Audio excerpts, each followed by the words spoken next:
LEGO Avengers Tower was an iconic release at the end of 2023 by all counts, but for $500, is it really the holy grail, the pinnacle of all LEGO sets? So let's go ahead and analyze and grade the set and find out if you should be adding it to your collection in 2024.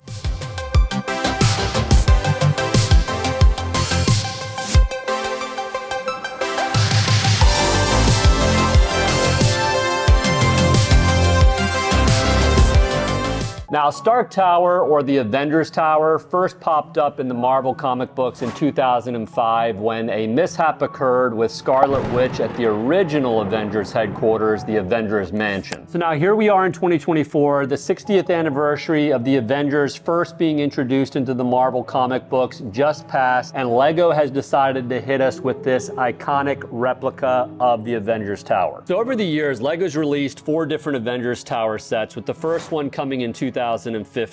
We've had everything from a tiny Avengers Tower in the 2021 Advent calendar all the way through a more detailed version in 2020. But now with this 5,201 piece ultimate Avengers Tower that LEGO basically broke the internet with, we definitely need to look at all the details to see if it's worth it. In order to figure out if this set is right for you to add to your collection, we are going to look at 5 different parameters in our grading scale. We're going to look at the build experience, minifigures, display/play function, overall purchase value, and then resale/investment. The max grade that the set will be able to receive is 100 points. All right, so real quick, before we finish grading this monster, apparently YouTube says that 92.7% of the viewers on the channel are not subscribed. So I have to ask, if you haven't subscribed yet, I would love for you to consider subscribing, join the channel. A lot of really cool videos coming out here in the near future. But with that being said, let's get back to the video. So let's jump into the first and most important grading category, the build experience.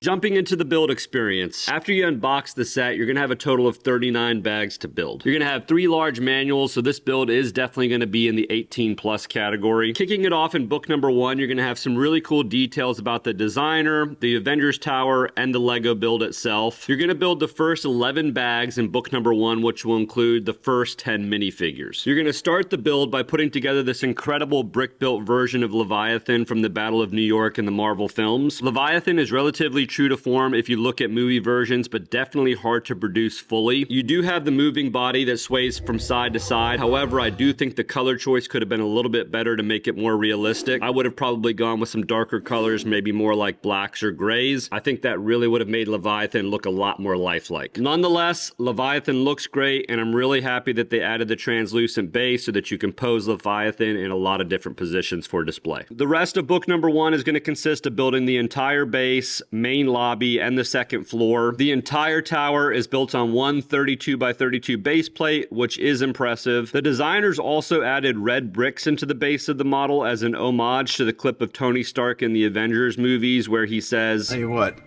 throw a little hot rod red in there." You do have the ability to incorporate the tower into your LEGO City or other LEGO modular structures due to the Technic pinhole connectors on both sides around the base. The lobby is complete with fillable Vitarush vending machine, front desk, couches, tesseract in the middle of the lobby, and an elevator to get you up to upper floors. The elevator, unfortunately, does not have any mechanical function, and it's just for looks. I will say the designers did do a really good job of capturing the look and feel of a skyscraper lobby on this one. Right above the lobby on the second floor is an incredibly detailed lab. The obvious main attraction is Captain America admiring his own. Yes, I did make a slight modification to my set. On the second floor, you're going to have several screens with a large white table in the back. We have some potential brick-built holograms right above this. I also really like the realism that the designers added here with the broken glass up above with shards of glass falling down below, just like in the Captain America scene. Moving on to book number 2, you're going to build bags 12 through 27. You're going to build the Quinjet here, as well as get 10 more minifigures and 1 big fig. We do have to talk about all the stickers in this build. Way too many in my opinion. You're going to get a total of 52 stickers to place, which can get very tedious. On the third floor of the building, you're going to have Tony Stark's lab, which is definitely my favorite of the building for sure. Right at the forefront, you're going to have a new exclusive battle-damaged Iron Man Mark 6 minifigure. To the right of that, you're going to have a brick-built dummy, which looks great and is posable. We have a small workbench on the side with an arc reactor sitting on top. There are some tools at the back, blueprints on the floor, and a ton of screens covering the back wall. I really like the look of all the screens covering the wall. wall with some really cool references back to Loki, Quinjet. There's a schematic of the Mark 49 rescue armor. And at the very bottom of the Mark 49 rescue armor screen, you can see a very small reference to the line where Tony Stark says, "I love you 3000." Fun fact, that line was actually introduced into the movie by Robert Downey Jr. He said that one of his kids once told him, "I love you 3000." And at this point, the rest is history. Nice job on the small details, LEGO. Now, bag 17 is where you're going to build the Quinjet. The build itself is relatively simple, but does have some nice detail. The scale of the model is on the smaller side, but does let you fold up wings in order to station the landed Quinjet into the top hangar. You do have wheels on the bottom for movement, guns or stud shooters on top that fire, and a removable cockpit cover. You can place a minifigure in the cockpit, but he does have to lie down to actually fly the plane, which I wouldn't say is all that practical. And then moving up to the 4th floor is the glass holding cell that we see Loki in the movie. The cell opens up nicely for easy placement of a minifigure. This is one of the more simple floors in the build with only a few details. You have a small newspaper up front here and a computer on the back left. This is also the last stop for the elevator shaft, which appears to be broken by Hulk. And then lastly, in book number 2, you're going to start construction on the top landing bay for the Quinjet. The details on this floor can be a little more difficult to view, so LEGO did give the ability to remove the top roof panel made of windows in order to get a better look. On this floor, you're going to find a small seating area where the Avengers have fun attempting to lift Thor's hammer. You're also going to have a really cool bar in the back, which looks great as a centerpiece with the frosted glass panel making up the back wall and all the different colored drinks. You will see a few TV screens up on the walls, and again, we see that Hulk is destroying things. Now to the final manual. You're going to build bags 28 through 39. This is going to include finishing off the final few floors of the Avengers Tower. You're going to build a couple Chitauri flyers and putting together the final 9 minifigures. Moving up to floor number 6, which is relatively hidden, you're going to remove this flexible rooftop to open up this floor. There are a few small display pieces along with a small copy of the original Avengers comic book from 1963. We also have a nice touch with a sticker imaging Loki on the floor where he was flung around by the Hulk. Floor number 7 and the final floor is accessible by lifting up this panel. This floor is predominantly dedicated to a small lab analyzing Loki's scepter with a computer, several screens on the wall, and an antenna. There's a small walkout patio on the outside of this room that has a ladder that gives you rooftop access. This allows you to climb all the way to the tippy top of the roof where we find the device that opens that portal for the Chitauri army. There are a lot of other really great details on this set, like the A for the Avengers on both sides of the structure, which look really true to form. You also have this small little dove up at the top. At the very bottom of the structure, you have this small memorial for the Battle of New York, as well as some gum here in the trash that can be found chewed under the bench here. Behind the building, you have a few details like Nick Fury's transmitter pager here, and a dumpster with some shawarma and a lost Pym particle. Now, I found myself very engaged in the build through books 1, 2, and about halfway through number 3, but it definitely slows down in book number 3 and gets very repetitive. You're going to find yourself building a lot of the structural components of the tower towards the end of the set, and then also you're going to find yourself putting a lot of glass panels together for this front removable panel, which is basically putting the same thing together like 14 times. All in all though, I really enjoyed the build, and it was definitely fun finding all the hidden references in the build to the Avengers movies. Now, what would I grade the build experience? We have a total score of up to 40 that we can give it. In this specific case, I'm gonna give it a 35 out of 40 score. I would give it closer to 36 to 37 out of 40. However, it does get repetitive in a lot of places, which is to be expected with a bigger build in a tower like this, but it just definitely makes it a little bit more of a monotonous build towards the end. Next, we're gonna take a look at the minifigures. You're going to get a massive amount of minifigures in this set at 31 total minifigures. 15 out of the 31 minifigures are going to be exclusive to the Avengers Tower, which is great to see. The most noticeable addition to the set, in my opinion, is the redesigned Hulk Big Fig. There are several key design changes to the figure, with one of them being the fact that they added 4 studs to the Hulk's back. I would assume that those are to carry things in the future or throw a rock, car, or some other type of object. The other really cool thing about this Big Fig is the use of the new oversized minifigure head and oversized hairpiece. Sorry, but I couldn't resist. As far as the other exclusive minifigures to the set, you will get 3 S.H.I.E.L.D. agents for the first time. One of them may or may not be Tony Stark trying to disguise himself to sneak out with the Tesseract. A new Hawkeye and Black Widow minifigures will be included with some small upgrades. Falcon is exclusive with new brick-built wings, but unfortunately are not printed. They do use stickers. Next, we have a new Wasp minifigure alongside an Ant-Man Nano minifigure. The detailing on the Wasp minifigure looks really good, and the new flexible plastic wings are the highlight in my opinion. Moving on to Iron Man and Tony Stark, we have a basic recycled version of Tony Stark and the Iron Man Mark 7 armor from previous sets, with the Iron Man Mark 6 battle damaged armor being the new highlight. This minifigure includes a translucent head and then some really cool printed damage on the suit. Dr. Helen Cho, Eric Selvig, and the Alexander Pierce minifigures are all new to this set, but obviously are a little more basic. A couple of my favorite minifigures in this set are the new Vision and Ultron minifigures.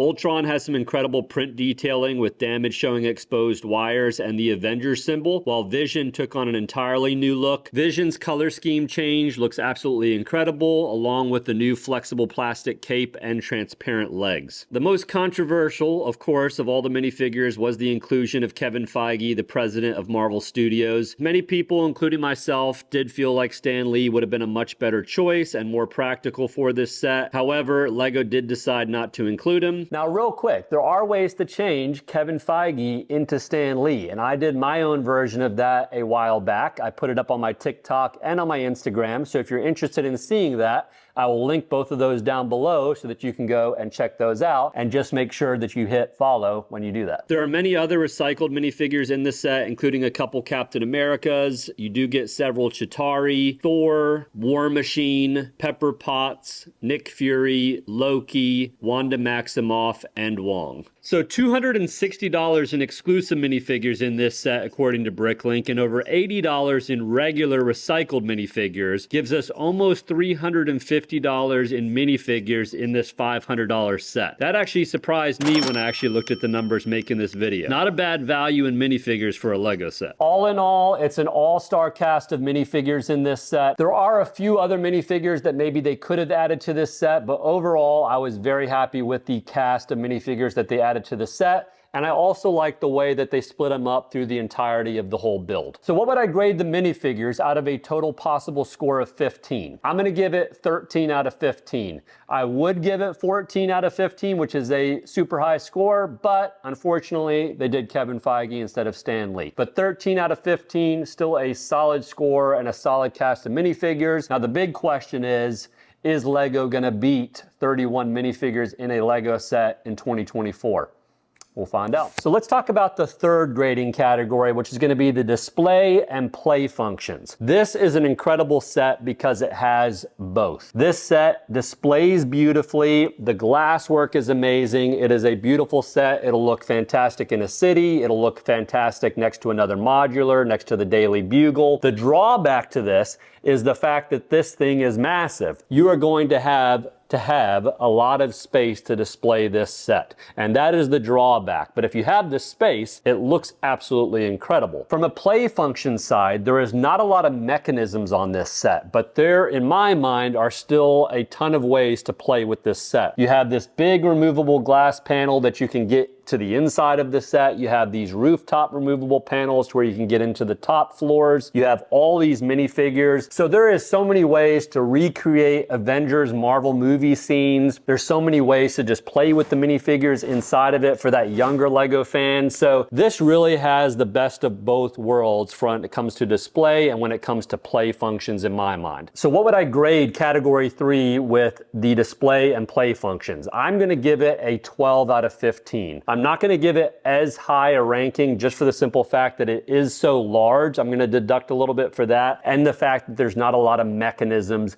to play with inside the set. But overall, again, beautiful display piece, still a high score at 12, and I'm very happy with how this looks and how you can actually play with it. So category number 4, investing in resale. It's got a possible 15 points on the grading scale. Why am I even looking at that as far as from a value standpoint on the set? The reason I'm looking at that is some people will buy the set, they'll put it in their collection, but eventually they'll want to maybe reallocate those funds to something else and sell the Avengers Tower. I feel like this set will hold its value really well. After it retires, I believe, in my opinion, that you'll still be able to get a full $500 back for this set, which I think is a good value proposition because it will hold its value and it gives you the ability to have a $500 set stay a $500 set. From a LEGO investing perspective, if you're into that, I think this one will also do very well. You're going to want to wait till retirement to purchase this one, but I feel like this will definitely get into that $1,000 to $1,500 for a good condition sealed set. That's just my off the cuff opinion on this. It's still got a while to sit on the shelves, so that may change, but out of a total of 15, I would give this set a solid 13 out of 15, a high grade. I think whether you're a collector or an investor, this is gonna hold its value. It's gonna do very well on the aftermarket, whether that's used or sealed. Lastly, category number 5, let's look at the overall value of this set. Is it worth your $500? First, let's look at the price per piece ratio. If we look at other comparable $500 sets like the Lord of the Rings Rivendell, where you get 6,167 pieces versus the 5,201 pieces for the same $500, it would seem like it's a bad value. Lord of the Rings is going to come in at just over 8 cents per piece, while the Avengers Tower is going to come in at just under 10 cents per piece. However, the Rivendell set only features 15 minifigures compared to the 31 minifigures in the Avengers Towers, which I would say is a huge value boost for the Avengers Tower. Considering the fact that you get almost $350 in minifigures in the Avengers Tower versus a value of approximately $185 on the Rivendell minifigures according to Bricklink, this would put the cost of the actual tower itself at only around $157, making the technical price per piece at approximately 3 cents. Having built both sets though, they're both amazing, and I would say that the value is very comparable, even though it would appear that there's better value in Rivendell because it has more pieces. Not to mention, if you're a Marvel fan, all the incredible feelings you will get while building this set and finding all the hidden references along the way is absolutely amazing. So what grade does the overall value get on the Avengers Tower? I'm going to give that a 14 out of 15. Still a high grade. I think this is a great value. I think the minifigures are a great value. And again, if we talk back about resale, I think there's also a lot of value built into the resale of this set, whether that's used or built. So where does this leave us on the full grade of the set? From an incredible build experience all the way through an amazing value for your money, this is going to bring home an incredible total score